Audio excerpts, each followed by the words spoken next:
ഇത് വേറെ ഒരു വാഴ വീണ്ടും കൊലച്ചിരിക്കുക. ഈ ചൂടത്ത് കൊലച്ചിട്ട് ഇത് മുഴുവൻ കരിയാണ്. ഇത് കാണുമ്പോൾ തന്നെ നിങ്ങൾക്ക് അറിയാൻ കണ്ടില്ലേ അതിൻ്റെ ഒരു പടുതി. ഈ സോയിൽ പാച്ച് ആക്ച്വലി ഞാൻ ക്യാരറ്റും റാഡിഷും ഒക്കെ ചെയ്യാൻ വേണ്ടിയിട്ട് നടാൻ വേണ്ടിയിട്ട് വെച്ചിരുന്നതാണ്. ഈ സീസൺ കഴിഞ്ഞു. ഇപ്പം ചൂടെന്ന് പറഞ്ഞ 40-45 ഡിഗ്രി ചൂടാ. ഇത് കണ്ടോ, സീനിയ സീനിയ സീനിയ, എല്ലായിടത്തും സീനിയായ കണ്ടോ. നോക്കാം, ആ ചെടി കരിഞ്ഞു പോയത് കണ്ടോ. എൻ്റെ വിത്തൊക്കെ എടുത്ത് വെക്കണം എനിക്ക്. ഇതാ മെക്സിക്കൻ സൺഫ്ലവർ എന്ന് പറയുന്നതാണ് കണ്ടോ. മൊത്തത്തിൽ നേരത്തെ ഇവിടെ തന്നെ ഉണ്ടായിരുന്നു ഈ വള്ളിച്ചീര. അതിൻ്റെ വിത്ത് വീണ് തന്നെ വളർന്നു വന്നിരിക്കുന്നതാണ് കണ്ടോ. 2 എണ്ണം ഉണ്ട്. താങ്ക്ഫുള്ളി ഈ ചൂടത്ത് അവർ സർവൈവ് ചെയ്യുന്നുണ്ട് കണ്ടോ.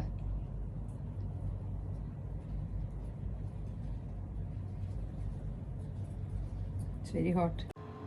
ഞാൻ പിണ്ടി കണ്ടിച്ചതാ. ഭയങ്കര ചൂടാ. അയ്യോ പറയേ വേണ്ട.